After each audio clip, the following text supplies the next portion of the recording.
Party లేదు అక్కడ, అందుకే ఆయన సింగయ్య అనే అతను కారు కింద చనిపోయాడు అనేది అంబటి రాంబాబు కానీ జగన్ రెడ్డి కానీ మాట్లాడుతూ ఉన్నారు. రోప్ పార్టీ ఉండాలి అంటే రోప్ పార్టీ ఎక్కడ ఉంటుంది, ఎక్కడ పెడతారు? ఎక్కడైతే ఈయన పిటిషన్ పెట్టుకున్నాడో, ఈయన రిక్వెస్ట్ పెట్టుకున్నాడో రెంటపాళ్ల గ్రామంలో నాగమల్లేశ్వరరావు విగ్రహం దగ్గర రోప్ పార్టీ వాళ్ళు ఉంటారు. వాళ్ళు అక్కడ కంట్రోల్ చేస్తారు. ఎందుకంటే ఈయన సమర్పించిన పోలీసులకు ఇచ్చిన రిక్వెస్ట్ ఏంటంటే అక్కడికి విజిట్. కానీ మధ్యలో ఏటుకూరు దగ్గర పోలీసు వాళ్ళకి ఈయన ఆగుతాను, ఇట్లా జనాన్ని జమ చేస్తాను, ఇక్కడ రోప్ పార్టీ అవసరం పడుతుందని ఈయన చెప్పలేదు. పోలీసు వాళ్ళు అక్కడ question doesn't arise, rope party ఉండాల్సిన అవసరం లేదు, వాళ్ళకి తెలియదు కదా. మధ్యలో అక్కడ ఆగటం వల్ల రోప్ పార్టీ ఎట్లా ఇస్తారు? వాళ్ళు పర్యటన స్థలం కాదు కదా, అది ఆగకూడదు కదా. కాబట్టి రోప్ పార్టీ అక్కడ లేదు అని వాళ్ళ వాదనలో పసలేదు లాజికల్లీ.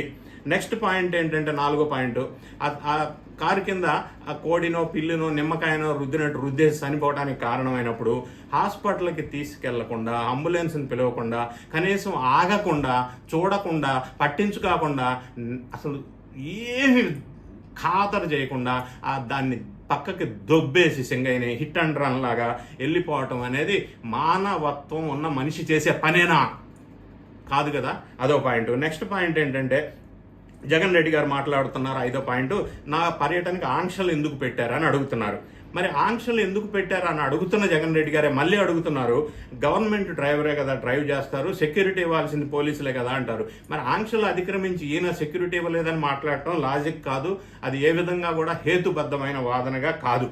ఇంకొక అంశం 6th పాయింట్, గతంలో చంద్రబాబు నాయుడు గారి పర్యటన సందర్భం కూడా కొంతమంది వ్యక్తులు చనిపోయారు.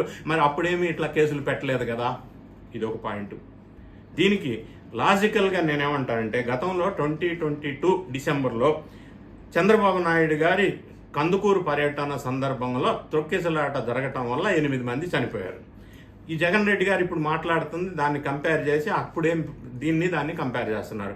అక్కడ చంద్రబాబు నాయుడు గారి కారు కింద ఏ వ్యక్తి పడలేదు, చనిపోలేదు. నంబర్ 1. నంబర్ 2, ఆయన వెళ్ళటం వల్ల ఆ తొక్కిసలాటలో చనిపోయారు 8 మంది. రెండోది ఏంటంటే ఇప్పుడు జగన్ రెడ్డి గారు కారు కింద పడి చనిపోయారు. అప్పుడు చంద్రబాబు నాయుడు గారు ఆ సంఘటన జరగగానే మీటింగ్ వెంటనే ఆపేసి హుటాహుటిన వాళ్ళ ఇళ్లకెళ్ళి పద్ధతిగా మానవత్వం పరిమళించిన నేతగా పరామర్శించటం, ఓదార్చటం, ఈ మీటింగ్స్ అన్ని అక్కడ క్యాన్సిల్ చేయటం, ఆ తర్వాత కూడా అక్కడ మీటింగ్ పెట్టకపోవటం అనే చర్యలు ఆయన తీసుకున్నారు. మరి ఇప్పుడు జగన్ రెడ్డి గారు తీసి సింగయ్యని పక్కన పడేశాడు కదా నైతిక బాధ్యత లేకుండా.